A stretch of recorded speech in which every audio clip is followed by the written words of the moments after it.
कोंकण प्रांत के संघ शिक्षा वर्ग के समापन के अवसर पर मंच पर उपस्थित आज के कार्यक्रम के मुख्य अतिथि श्रीमान मिस्त्री जी, कार्यक्रम के सर्वाधिकारी माननीय श्री गुरदास जी, वर्ग के कार्यवाह श्रीमान संजय जी, मुंबई महानगर के संघ चालक माननीय मगेरिया जी, उपस्थित सम्मानित महानुभाव, मातृशक्ति व आत्मीय स्वयंसेवक बंधुओं, सर्वप्रथम मैं मिस्त्री जी का आभार प्रदर्शन करना चाहता हूं कि उनके मन में संघ कैसे विश्वव्यापी हो इसकी एक चिंता है और इसके लिए कई तरह के सुझाव भी उन्होंने दिए। संघ में सभी सुझाव उनका एक सम्मान रहता है। उन सुझावों पर एक स्तर पर हम विचार भी करते हैं और जो सुझाव हमारी संघ की परिधि में बैठ जाते हैं उन सुझावों को लागू भी करते हैं। लेकिन बैठे बैठे भी मैं उनको चर्चा कर रहा था, वो मुझसे पूछ रहे थे, उन्होंने लोढ़ा जी को बैठे हुए देख लिया तो उन्होंने कहा कि वो सरकार में मंत्री है, वो वहां क्यों बैठे, या मंच पर क्यों नहीं बुलाया उनको। मैंने कहा कि संघ का यही अनुशासन है। संघ में जिनको मंच पर बैठना तय है वही मंच पर बैठते हैं, बाकी सबको नीचे ही बैठना होता है।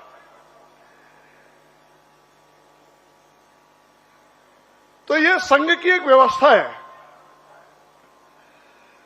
ये बात ठीक है कि आज नैरेटिव का युग है।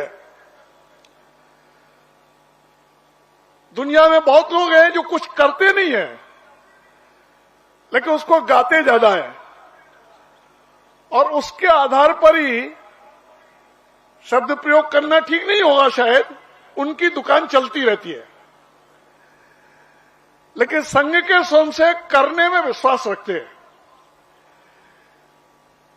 तो मैं मिस्त्री जी के सुझावों के आधार पर एक निवेदन अपनी ओर से उनसे कर सकता हूं। सक्सेस स्टोरीज खड़ी करना इसमें स्वयंसेवकों का एक्सपर्टाइज है। नैरेटिव की डिजाइन करना इसमें आपका एक्सपर्टाइज है। तो हमारी सक्सेस स्टोरी को लेकर आप कैसा नैरेटिव डिजाइन करेंगे, ये आप करेंगे तो ज्यादा अच्छा होगा, क्योंकि हम ही अपनी सक्सेस स्टोरीज का नैरेटिव खड़ा करेंगे तो शायद हमको ये अच्छा नहीं लगेगा। तो दोनों मिलकर करेंगे तो शायद आपकी भावना भी फलीभूत हो जाएगी और स्वयंसेवकों के संस्कार भी सुरक्षित रहेंगे। क्योंकि हमने संघ के कार्य और स्वयंसेवकों के इस काम को थोड़ा प्रचार से दूर रखा है। हम ये मान के चलते हैं ये व्यक्ति निर्माण का काम है। व्यक्ति निर्माण यानी व्यक्ति में अच्छे संस्कार देने का काम है, उनमें जोड़ने का संस्कार हम देते हैं, उनको एक अच्छी संगत देने का प्रयास करते हैं। अकेले अकेले नहीं, समूह में काम कैसे करना इसकी आदत डालते हैं। अब यहां भी आपने कार्यक्रम देखे, कार्यक्रम आपको ये बहुत सामान्य लगे होंगे। कई बार आपको लगता होगा ये तो किसी भी प्राइमरी स्कूल के बच्चे भी ऐसी पीटी ड्रिल कर लेते, इसमें कुछ नया है, ये क्या खास बात है। लेकिन एक साथ मिलकर करना, इसके लिए शरीर मन बुद्धि तीनों का सामंजस्य आवश्यक होता है, तब कोई काम एक साथ होता है। तो समूह में काम करना, सबको साथ लेकर काम करना, सबके साथ मिलकर काम करना, सबको साथ लेकर करना एक विषय है, लेकिन जो भी अच्छा कर रहे हैं उनके साथ मिलकर समाज का काम करना, ऐसे संस्कार देने का काम संघ में प्रारंभ से ये लगा कि इन बातों के प्रचार की शायद आवश्यकता नहीं है, इसलिए थोड़ा हम प्रचार से दूर रहे। हालांकि अभी जैसे मेरे परिचय कराया संपर्क प्रमुख, ऐसी संघ में प्रचार विभाग भी अब बना है और उस प्रचार विभाग के माध्यम से आपने जो सुझाव दिए हैं उसमें से कई बातें हम लोग थोड़ा धीरे धीरे लागू कर रहे हैं। आपके साथ अलग से बैठेंगे, बैठकर चर्चा करेंगे, क्योंकि आपने जो कुछ कहा है वो सद्भावना से ही कहा है, तो उस सद्भावना का उपयोग यदि देश धर्म समाज के लिए होता है तो एक अच्छी बात होगी। या स्वयंसेवकों ने कुछ कार्यक्रम किए, 15 दिन की एक कठोर साधना उन्होंने की। संजय नगरकर जी ने बताया प्रातःकाल 4 बजे से लेकर रात को 10 बजे तक, और यह भी बताया कि ये सब किसी स्वार्थ से नहीं आते, इसकी शायद आवश्यकता नहीं थी, इसलिए संजय जी ने उसको बताने की आवश्यकता नहीं समझी। 15 दिन इतनी कठोर साधना करने के पश्चात भी इनको कोई सर्टिफिकेट नहीं मिलता, ये बिना सर्टिफिकेट के ही घर चले जाते। तो इतनी निस्वार्थ कठोर साधना है। उन्होंने बताया अपना पैसा खर्च करते, अपना गणवेश बनवाते हैं, आने जाने का खर्च अपना करते, खाने पीने का भी शुल्क देते। ठीक है, चपाती वगैरह हम सारे समाज को जोड़ने के लिए घरों से मंगा लेते, वो एक हमारा अलग तरह का प्रयोग है, और इनको मिलता कुछ नहीं है, जिसको आजकल की भाषा में मिलना कहते हैं, वो मिलता कुछ नहीं है। बाकी तो 15 दिन में बहुत कुछ मिलता है उनको, लेकिन प्रचलित भाषा में जिसको मिलना कहते हैं वो इनको कुछ नहीं मिलता। ना कोई मानधन है, ना कोई सर्टिफिकेट है, ना कुछ और पद प्रतिष्ठा है, इनको देना ही देना पड़ता है। मन की एक ही इच्छा है, तेरा वैभव अमर रहे मां, हम दिन 4 रहे न रहे। भारत माता का वैभव अमर रहे, हमको कुछ मिले न मिले, हम रहे न रहे, इस इच्छा के बिना काम करना, इसी को राष्ट्रीय स्वयंसेवक संघ में स्वयंसेवक नाम दिया है। संघ संस्थापक डॉक्टर एडगेवार जी जब उन्होंने संघ शुरू किया तो वो जानते थे कि कई प्रकार की ऐसी चीजें हैं, समाज आत्मस्मृत है, समाज असंगठित है, समाज आत्म केंद्रित है, मैं और मेरा परिवार, यहीं तक वो सीमित हो गया है। मैं और मेरा समाज, मैं और मेरा देश, ये उसके दिमाग से ही निकल गया है। वो हर चीज को आउटसोर्स कर देता है, वो देशभक्ति को भी आउटसोर्स कर देता है। देशभक्ति क्रांतिकारियों का काम है, स्वतंत्रता सेनानियों का काम है, हमारा काम नहीं है। डॉक्टर एडगेवार जी ने विचार किया, यदि भारत में रहने वाला समाज ऐसा रहा तो देश स्वतंत्र कैसे होगा, और स्वतंत्र हो भी गया तो फिर परतंत्र नहीं होगा, इसकी क्या गारंटी है। उन्होंने यह भी अनुभव किया, दुनिया के जितने भी देश जो विकसित आज कहलाते, वह देशभक्ति सिखानी और पढ़ानी नहीं पड़ती, सहज रूप से लोगों में देशभक्ति है। इसलिए लोगों में देशभक्ति की भावना है, लोगों में अपनी संस्कृति के प्रति गौरव की भावना है। जिस संस्कृति के प्रति गौरव की भावना को मिटाने का प्रयास किया गया, पूरा देश एक है, एक राष्ट्र, एक संस्कृति, एक जन, संविधान में भी जिसको हमने कहा है we the people of India, ये भावना यहां के नागरिकों में है। ये एक भारत माता है, हम सब इसके पुत्र पुत्री हैं, इसलिए हम सब भाई बहन हैं।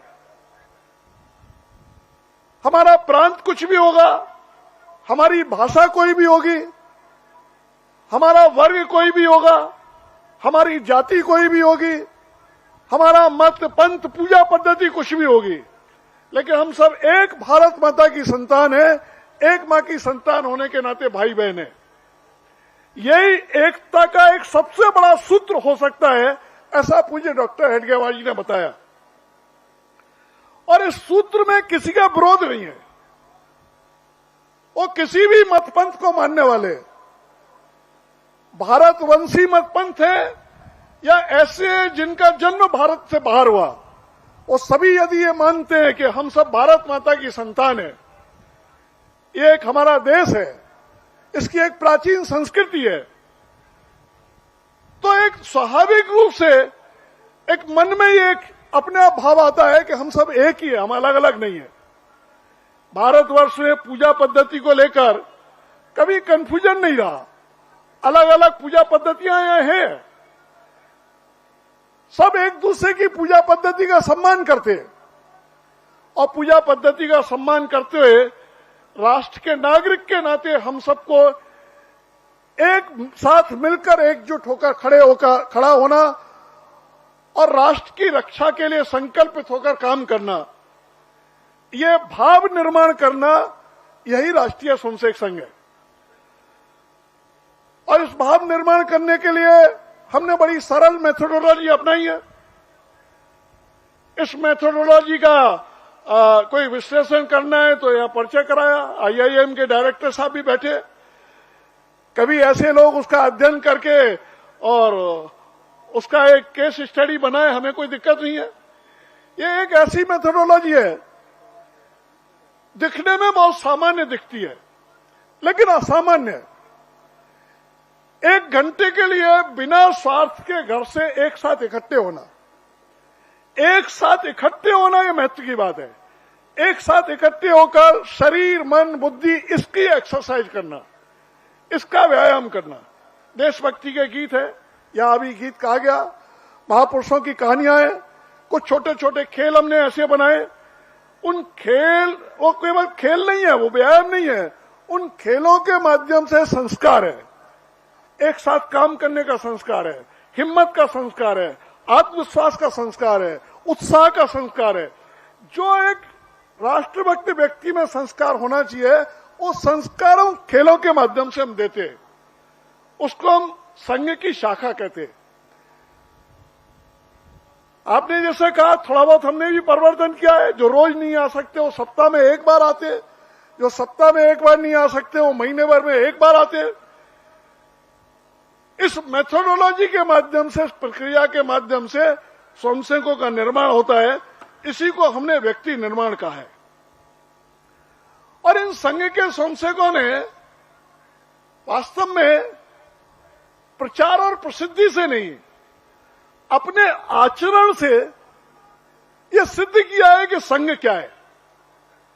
संघ के सरसंघ चालक पूज्य मोहन भागवत जी बराबर इस बात को कहते हैं, संघ समझना है तो या तो संघ में आओ, नहीं तो संघ के किसी स्वयंसेवक को देखकर, उसका आचरण देखकर संघ समझ सकते हो। अब मेरे पास तो संपर्क विभाग है, बहुत तरह के लोगों से मिलना जुलना होता है। ऐसे लोगों से भी मिलना होता है जो संघ के विरोधी हैं। हालांकि हम ये मान के चलते हैं, लोग हमारे विरोधी हो सकते हैं, हम किसी के विरोधी नहीं है। सर्वेषां अविरोधेन, इससे हम सबसे मिलते हैं।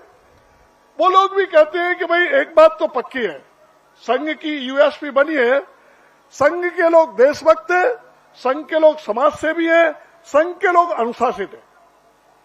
कभी कभी हम उनसे कहते हैं, भाई साहब थोड़ा बाहर भी बोल दिया करिए इसको। तो विशेष रूप से राजनीतिक दलों के जो लोग हैं वो कहते हैं, नहीं नहीं बाहर बोलने में थोड़ी कठिनाई है, बाहर नहीं बोलना चाहते, लेकिन अंदर तो स्वीकार करते हैं। और ये स्वीकारोक्ति ये 100 वर्ष की संघ की साधना में से बनी है। स्वयंसेवकों ने कठोर परिश्रम किया है, समर्पण किया है, कई जगह बलिदान दिए स्वयंसेवकों ने। अपने आचरण से राष्ट्र की रक्षा, लोकतंत्र की रक्षा, संस्कृति की रक्षा, समाज की रक्षा, इसका काम किया है। अपने उस आचरण से संघ की इस यूएसपी को खड़ा किया है। अब इसके बहुत उदाहरण देने की आवश्यकता नहीं, लेकिन तो भी आप किसी ऐसे व्यक्ति से बात कर लीजिए जो सन 47 में देश के विभाजन के समय पाकिस्तान बांग्लादेश छोड़कर भारत में आए, उसमें से हर एक ये बताएगा, यदि संघ नहीं होता, संघ के स्वयंसेवक नहीं होते तो हमारा भारत में आना मुश्किल होता। ऐसी विकट परिस्थितियां थी। हमने पद्मिनी का जौहर सुना है और कई जौहर सुने, लेकिन सन 47 के विभाजन के समय हजारों माताओं बहनों ने कुओं में कूदकर अपनी जान दे दी, अपनी लज्जा बचाने के लिए, अपनी अस्मिता बचाने के लिए, जहर खा लिया। आपको मालूम है कि वहां से ट्रेन भर भर कर आई जिसमें आधी लाशें रहती थी। संघ के द्वितीय सरसंघचालक परम पूज्य गुरु जी ने कहा, सब संशयकों का आह्वान किया, यहां से आपको जाना है, लेकिन आप जब तक सब हिंदू वापस चले जाते उसके पश्चात आप जाइए।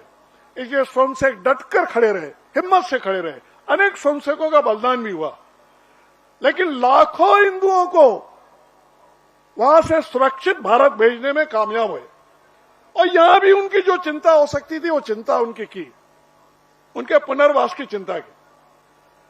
जब जब भारतवर्ष में युद्ध हुए, चाहे वो 47-48 में हुआ, 62 में हुआ, 65 में हुआ, 71 में हुआ, कारगिल का युद्ध हुआ, और भी छोटे मोटे युद्ध हुए, संघ के स्वयंसेवक सेना के साथ कंधे से कंधा मिलाकर खड़े रहे। कई बार तो ऐसी स्थिति आई, सेना की चौकी पर जवान कम है, सेना की सामग्री ऊपर से डाली गई हेलीकॉप्टर आदि से, वो थोड़ा दूर जाकर गिरी, वहां से लेकर आएंगे तो सैनिकों को गोली लग सकती है, तो रक्षा कैसे होगी? तो पड़ोस के गांव में शाखा लगती थी। किसी ने कहा आरएसएस के स्वयंसेवकों से संपर्क करिए, ये कर सकते। स्वयंसेवक गए, रैंक कर गए, जो पेटियां गिराई गई थी उन पेटियों को लेकर आए, और चौकी के हर जवान सुरक्षित हमारा बच पाया। लेकिन 4 स्वयंसेवक शहीद भी हो गए गोली लगने के कारण। अब उनका प्रचार नहीं है, उनका नाम शायद नहीं है, लेकिन उनको संतोष है, देश की रक्षा के लिए हमारा शरीर काम आया। और लोगों ने यह भी अनुभव किया, जब आवश्यकता पड़ती है तो गांव में बहुत लोग थे, गांव के प्रधान ने भी कहा इस काम को तो ये आरएसएस वाले ही कर सकते।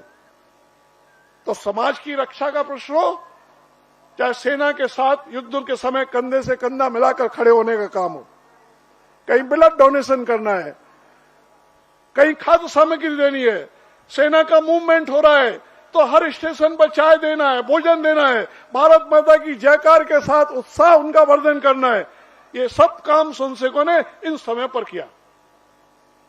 और हम जानते हैं 62 के युद्ध के पश्चात 1963 में इससे प्रभावित होकर स्वयं उस समय के प्रधानमंत्री नेहरू जी ने स्वयंसेवकों को गणतंत्र दिवस की परेड में बुलाया। 3000 स्वयंसेवक गणतंत्र दिवस की परेड में सम्मिलित हुए, केवल 2 दिन के नोटिस पर, पूर्ण गणवेश में। 65 के युद्ध के समय भी एक स्थिति ऐसी आई कि लगा दिल्ली के सारे ट्रैफिक पुलिस को भी सीमा पर भेजना पड़ सकता है।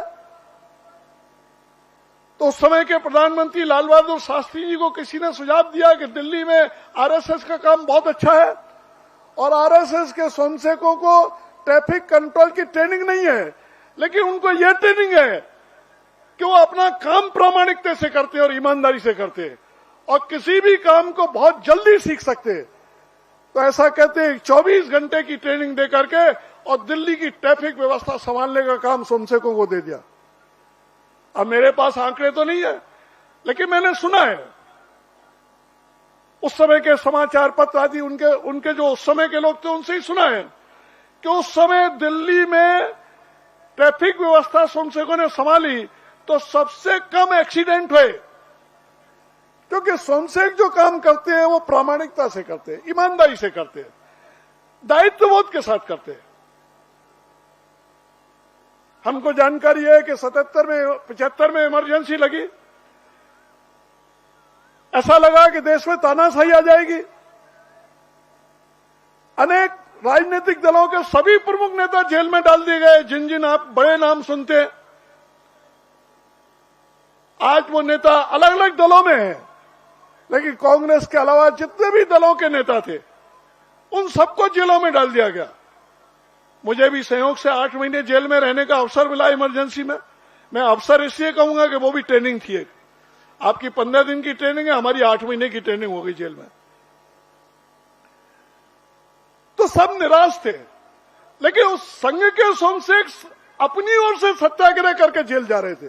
पुलिस ने पकड़ा ऐसा नहीं, अपनी ओर से सत्याग्रह करते थे, भारत माता की जय बोलते थे, लोकतंत्र जिंदाबाद बोलते थे और जाते थे जेल में। जेल के लोग भी आश्चर्यचकित रहते थे, इतनी कठिनाई है, इनका टॉर्चर होता है, इनके साथ मारपिटाई होती है, और उसके बावजूद भी ये जत्थे पर जत्थे बना करके और जेल में आ रहे। लेकिन हमने देखा कि सोमशेखों की हिम्मत साहस का परिणाम था। जितने लोग जेल में थे उसमें 80% से ज्यादा संघ के सोमशेख थे, और 1.5 साल बाद इमरजेंसी हटी, लोकतंत्र विजयी हुआ। शायद संघ का नाम कोई लिखे ना लिखे इसमें, लेकिन संघ के सोमशेख उस सत्याग्रह करके यदि जेलों को न भरते तो शायद न चुनाव डिक्लेयर होते, न जनता पार्टी की सरकार बनती, न इमरजेंसी खत्म होती, भारत शायद लंबे समय तानाशाही में डूब जाता। इससे ने कहा समाज की रक्षा हो, राष्ट्र की रक्षा हो, लोकतंत्र की रक्षा हो। राम जन्मभूमि का आंदोलन हुआ तो संस्कृति की रक्षा हो। इन सब मोर्चों पर संघ के सोमशेखों ने अपना योगदान दिया है। ये योगदान इस छोटी छोटी ट्रेनिंग का परिणाम है। हमने बड़ी ट्रेनिंग नहीं दी, हमने सोमशेखों का मन बनाया, नेशन फर्स्ट, राष्ट्र प्रथम। हम बिना स्वार्थ के समाज की सेवा करेंगे, और इसके लिए तो हम में से बहुत सारे लोग परिचित हैं। आज भी कहीं बाढ़ आ जाए, कहीं तूफान आ जाए, कहीं भूकंप आ जाए, कहीं रेल दुर्घटना हो जाए, कहीं हवाई जहाज दुर्घटना हो जाए, कुछ भी हो जाए, मैं ऐसा नहीं कहता कि संघ के सोमशेखों के अलावा कोई जाता नहीं। बहुत सारे एनजीओ, बहुत सारी संस्थाएं भी जाती है, लेकिन आप सबने देखा है सबसे पहले दौड़कर उनको आदेश नहीं देना पड़ता। नागपुर से आदेश नहीं आता, उनको फोन नहीं आता। यदि कहीं भी समाज में कठिनाई आई तो दौड़कर जाना और समाज की सहायता करना, विदाउट डिस्क्रिमिनेशन, किसी भी भेदभाव के बिना सहायता करना। हरियाणा में चरखी दादी में 2 हवाई जहाज गिरे, दोनों अरब कंट्रीज के थे, उसमें मरने वाले अधिकांश मुस्लिम समाज के लोग थे। सोमशेखों ने वहां भी उसी तत्परता से सहायता की, सबके लिए ताबूत की व्यवस्था की, उनके कपड़े आदि जो भी इकट्ठा करना था, वो तो अधिकांश सब मरी गए थे, उसमें अधजले हो गए थे। उनका सामान इकट्ठा करके पुलिस को देना था, फोटो खींचकर। कॉल सेंटर बनाना था। वहां की मस्जिद में संघ चालक जी को बुलाकर सम्मानित किया गया पहली बार। एक मुस्लिम पत्रकार ने एक लेख लिखा और उसका शीर्षक दिया, शाबाश आरएसएस। हमको कोई कह सकता है कि संघ इनका विरोधी है, संघ इनका विरोधी है, संघ इनका विरोधी है। संघ किसी का विरोधी नहीं है। संघ उनका विरोधी है जो राष्ट्र विरोधी है। संघ उनका विरोधी है जो मानवता विरोधी है। हम तो चाहते हैं कि उनको भी सद्बुद्धि आए, इसलिए उनसे भी मिलकर सद्बुद्धि का प्रयास करते हैं। जो संघ को नहीं जानते वो संघ के बारे में सोच सकते हैं कि संघ इनका विरोधी, संघ इनका विरोधी, संघ इनका विरोधी। वास्तव में सही मायने में जो भारतीय संस्कृति, जिसको हिंदू संस्कृति भी कहते हैं, उसको मानने वाला है, वो मानवतावादी है। क्योंकि हिंदू धर्म ये कोई धर्म नहीं है, ये मानव धर्म है। ये कोई एक मत पंथ नहीं है। सुप्रीम कोर्ट ने भी इसको वे ऑफ लाइफ कहा है। इसलिए जो हिंदुत्व के बारे में विचार करेगा वो सबका ही विचार करेगा। दुर्भाग्य ऐसा है कि आज जो भी भारत विरोधी है वो लिबरल है, वो इंटेलेक्चुअल है। ये उनके लिए शब्द दे दिया गया, वो प्रोग्रेसिव है। और जो भी भारत समर्थक है, जो भी हिंदुत्व की चर्चा कर रहे हैं, वो छोटे विचारों के, वो संकुचित विचारों के, वो सांप्रदायिक है, कम्युनल है वो, और आदि आदि शब्द उनके लिए जोड़ दिया जाता है। अरे जो हिंदुत्व सर्वे भवन्तु सुखने की चर्चा करता है, जो हिंदुत्व विश्व कल्याण की चर्चा करता है, जो हिंदुत्व वसुधैव कुटुंबकम की चर्चा करता है, उस हिंदुत्व को आप संकुचित कहते हो। ये केवल हिंदुत्व और हिंदू समाज के प्रति अन्याय नहीं है, ये मानवता के प्रति भी अन्याय है। ये नासमझी की बात है, लेकिन भारतवर्ष में लंबे समय से चला है। ईश्वर की कृपा से आज हिंदू समाज में भी इतनी जागृति आई है, समाज में भी इतनी जागृति आई है कि वो गौरव के साथ अपनी संस्कृति पर गौरव करते हुए और जागृत होकर खड़ा हो रहा है, अपनी समस्याओं का समाधान कर रहा है। लेकिन क्यों हुआ? जब इस देश में मुगल और यमन आए तो उन्होंने 3 काम किए।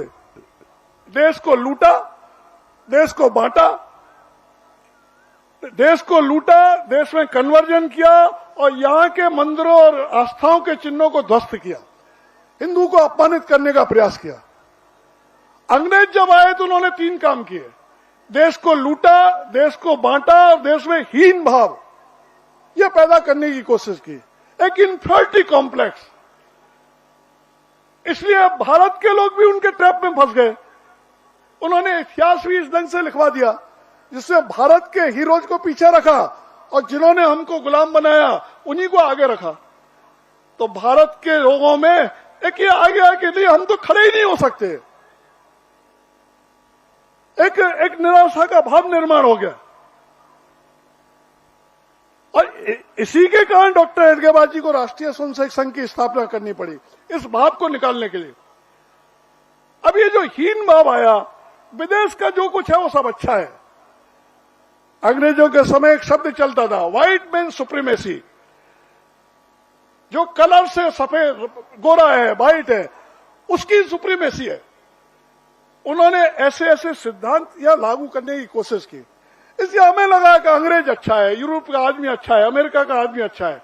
और दुर्भाग्य से हिंदुस्तान के आज भी अनेक लोग, मुझे कहने में संकोच होता है, अनेक लोग जिनको बुद्धिजीवी कहा जाता है, मैं सभी के लिए वो नहीं कह रहा, लेकिन अनेक बुद्धिजीवियों में ऐसे लोग हैं जो सेकुलरिज्म के नाम पर, जो इस हीन भावना से ग्रसित होकर आज भी भारत विरोधी विचार को प्रोग्रेसिव मानते, भारत के विचार को दकियानुसी विचार मानते। और उसी का परिणाम है कि भारत के धर्म ग्रंथों को मिथ कहा गया। यह काल्पनिक है। राम काल्पनिक है, कृष्ण काल्पनिक है, रामायण काल्पनिक है, महाभारत काल्पनिक है। मैं तो कभी कभी कहता हूं यदि काल्पनिक भी है, कहानियों से भी प्रेरणा मिलती है। प्रेमचंद जी की कहानियां हैं, कहानियां सब वास्तविक होती है ऐसा नहीं है। तुम चलो इसको कहानी भी मानते हो, काल्पनिक भी मानते हो, तो भी राम के आदर्श से आज हिंदुस्तान प्रेरणा लेता है, कृष्ण के आदर्श से आज प्रेरणा लेता है। कैसे उनको छोड़ सकते हो भाई? लेकिन एक प्रयास होता है, नहीं ये मिथ है।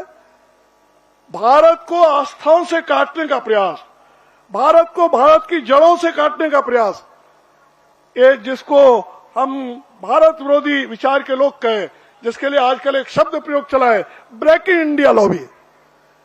ये ब्रेकिंग इंडिया लॉबी केवल भारत के बारे में हीन विचार नहीं रख, इसको वो नहीं कर रही, भारत के विरोध में लोगों को कैसे खड़ा करना है इसका प्रयास भी वो करते हैं।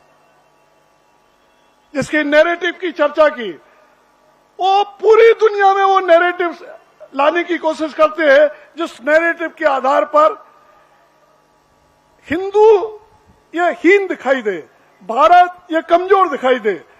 भारत और हिंदुत्व के लिए काम करने वाले संगठन, संस्थाएं, व्यक्ति कोई भी हो, चाहे संघ हो चाहे कोई भी हो, वो सब एक छोटे विचार के सांप्रदायिक कम्युनल दिखाई दे। ये ब्रेकिंग इंडिया लॉबी का काम ऐसा चलता है। अभिव्यक्ति की स्वतंत्रता की बात होती है, संविधान में अभिव्यक्ति की स्वतंत्रता का उल्लेख किया गया है, लेकिन अभिव्यक्ति की स्वतंत्रता का अर्थ स्वच्छंदता नहीं है। यदि स्वतंत्रता को आप स्वच्छंदता में बदलोगे तो समाज में समस्या पैदा हो जाएगी। और जब स्वतंत्रता, अभिव्यक्ति की स्वतंत्रता स्वच्छंदता में बदलती है तो उच्छृंखलता निर्माण होती है, उच्छृंखलता निर्माण होती है तो अराजकता निर्माण होती है। भारत में ये प्रयत्न चल रहे, अभिव्यक्ति की स्वतंत्रता के नाम पर और स्वच्छंदता, उच्छृंखलता और अराजकता निर्माण करने के प्रयत्न चल रहे हैं। नए नए नैरेटिव खड़े करने की कोशिश होती है। भारत के फैमिली सिस्टम को डिस्ट्रॉय करने की कोशिश होती है।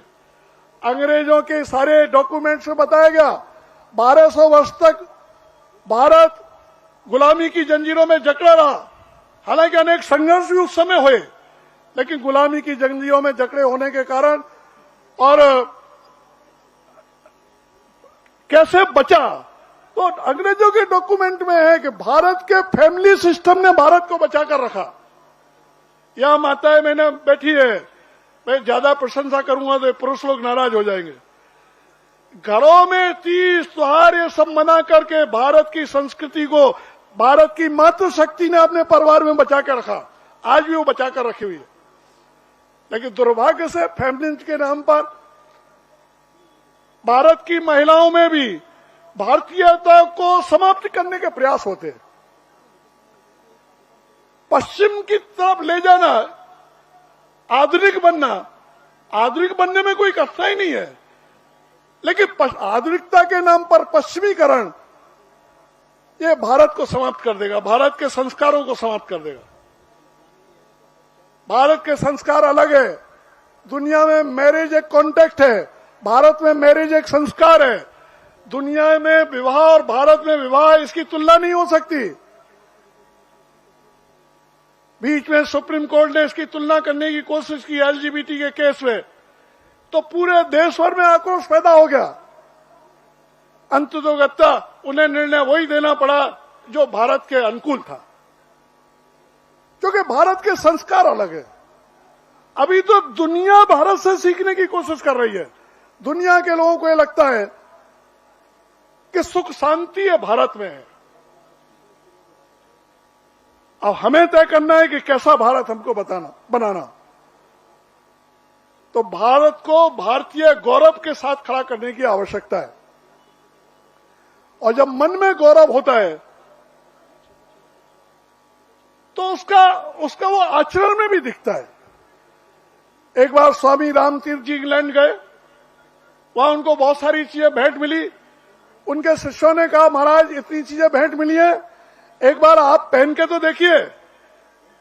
तो उन्होंने सूट वूट सब पहना, वो पगड़ी बांधते थे। तो उनके शिष्यों ने कहा, ये हैट भी मिला है, तो पगड़ी उतार के हैट पहनिए, तभी इंग्लैंड की पूरी ड्रेस आपका फोटो लगे। स्वामी रामतीर्थ ने क्या कहा? स्वामी रामतीर्थ ने कहा, इंग्लैंड पैरों में रह सकता है, सिर पर तो भारत ही रहेगा। सिर पर तो पगड़ी ही रहेगी, सिर पर हैट नहीं जाएगा। ये होता है देश का गौरव। आपने सुना होगा, स्वामी विवेकानंद जी ट्रेन में जा रहे थे, बहुत सारी पुस्तकें थी। जब वो लक्षणका आदि के लिए गए तो वहां जो लोग थे उन्होंने पुस्तकों को इस ढंग से रख दिया कि गीता सबसे नीचे रख दी। स्वामी जी जब लौट कर आए तो समझ गए यह अपमानित करने के लिए किया गया है। उन्होंने कुछ नहीं किया, उन्होंने गीता को झटके से खींच लिया, सारी पुस्तकों का ढेर गिर गया। उन्होंने गीता बेस है, गीता निकल गई तो तुम्हारी सारी पुस्तकों का कुछ अर्थ नहीं रहेगा। जब मन में संस्कृति के प्रति गौरव होता है, जब मन में राष्ट्र के प्रति गौरव होता है, तब आचरण ऐसा होता है।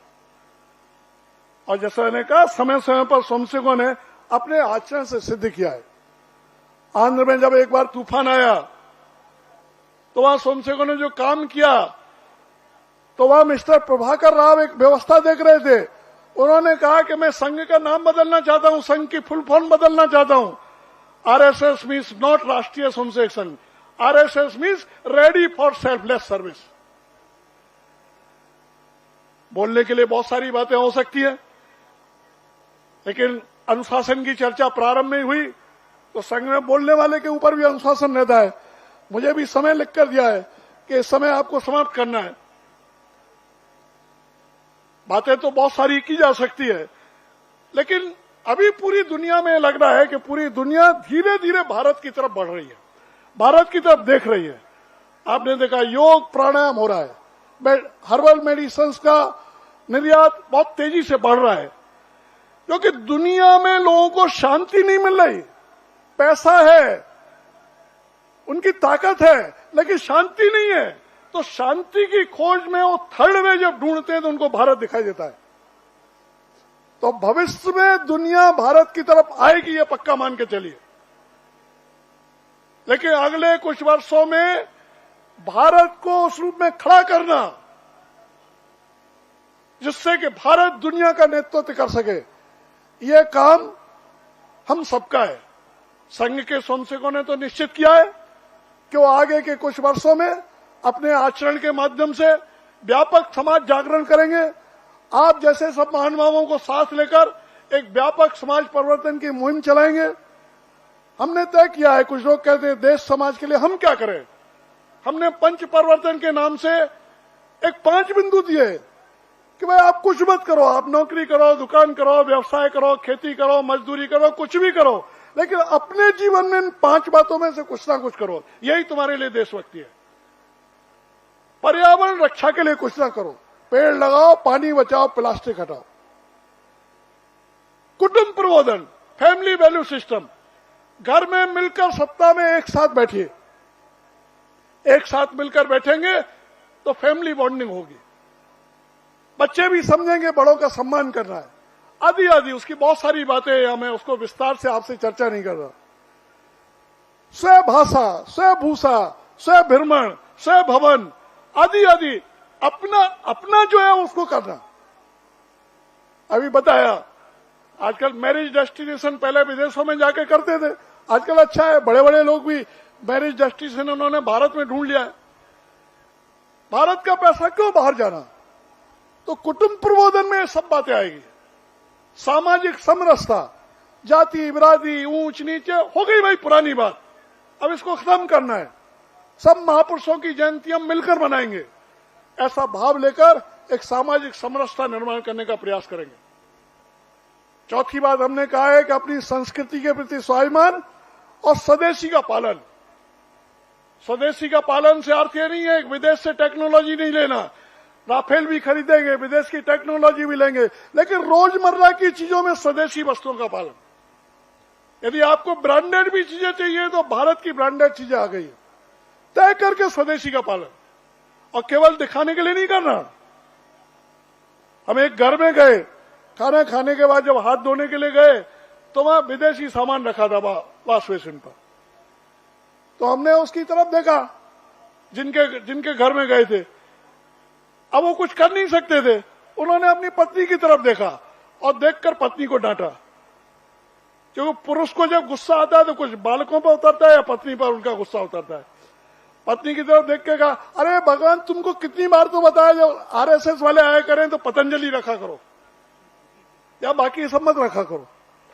तो ऐसा दिखाने के लिए स्वदेशी नहीं करना, वास्तव में स्वदेशी का पालन। जिन चीजों में कर सकते हैं उन चीजों में स्वदेशी का पालन। राष्ट्र प्रथम हम कहते हैं, राष्ट्र प्रथम है तो यानी नागरिक कर्तव्यों का पालन।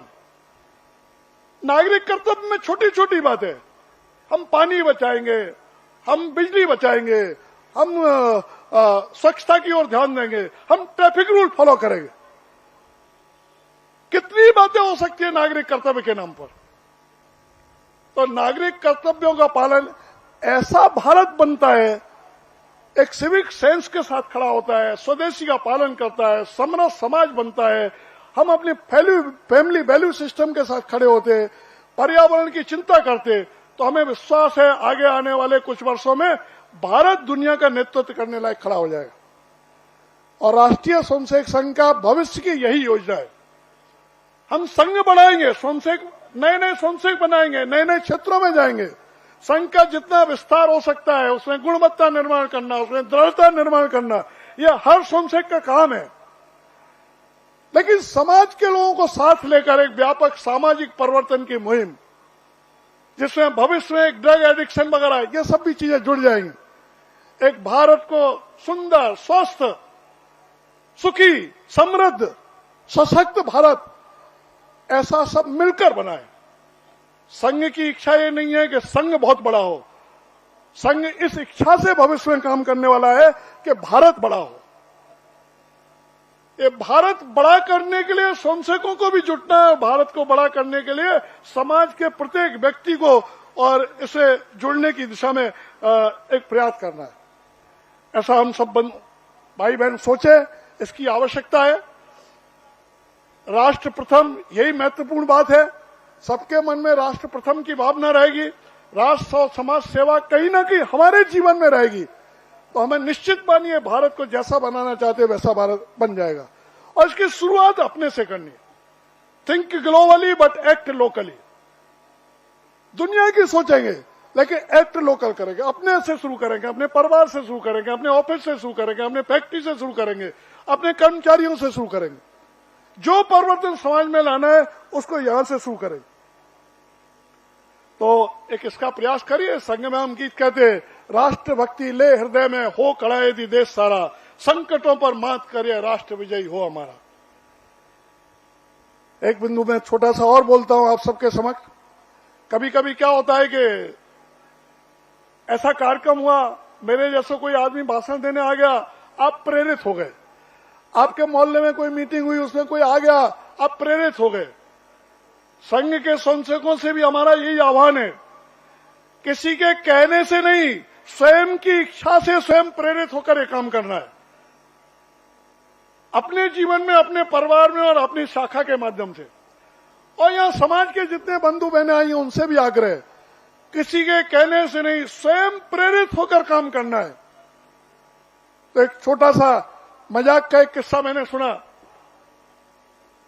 दो चोर जा रहे थे, उन्होंने देखा कि नट का खेल होता है ना, वो बांस पर चलता है, फिर रस्सी पर चलते हैं बच्चे लोग।